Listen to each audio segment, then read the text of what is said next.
شغلنا اليوم عمل سقف من الجرميت المعدني الكوري. طبعا هذه خيمة كانت راكبة PVC، فكانت جايبة حرارة زيادة على العميق. طبعا فكيناها وهنعمل السقف أبلكاش وعوازل وجرميت.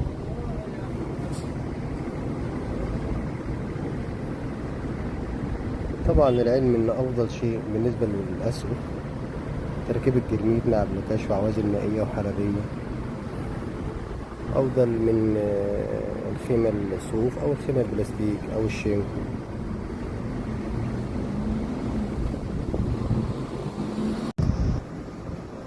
وبكده تم الانتهاء من تركيب كيبات 60-30 وتركيب مجرى المية جنب الجدار. طبعا مجرى المية قسمناه له في الجدار تقريبا 4 سنتي، ونقفل على الحرف اللي دخلناه جوه بخلطة، وبعدين نعزل على الجدار مرة تانية.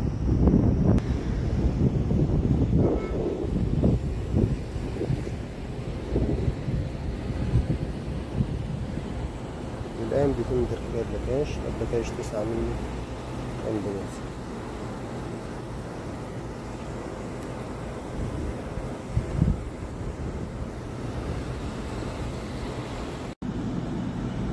وبكده تم الانتهاء من تقفيل الخلطة على المزراب داخل الجدار.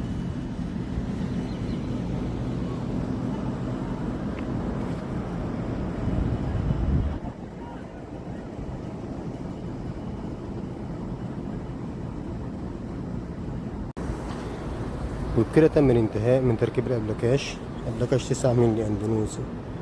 والآن بيتم تركيب العازل المائي داتكو بوليستر 4 مللي سماكة ضغط 180.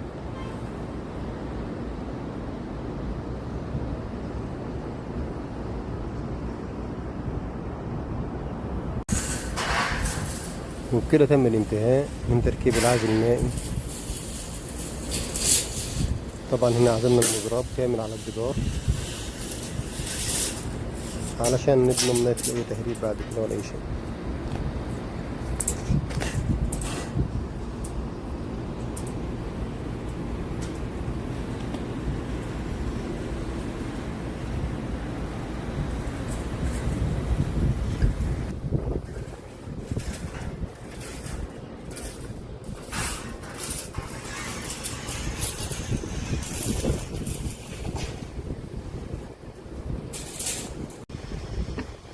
وبكده تم الانتهاء من تركيب كيلوبات 15.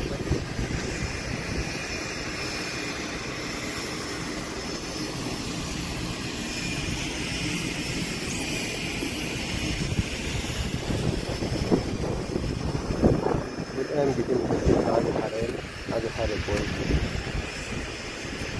مع برميل مع خليط كوري.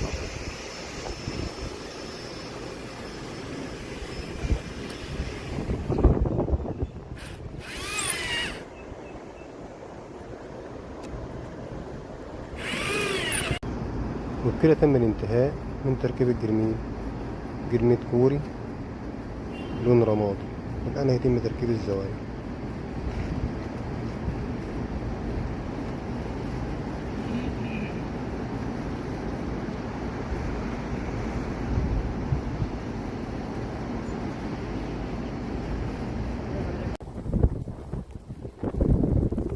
وبكده تم الانتهاء من تركيب الزوايا والانتهاء من العمل.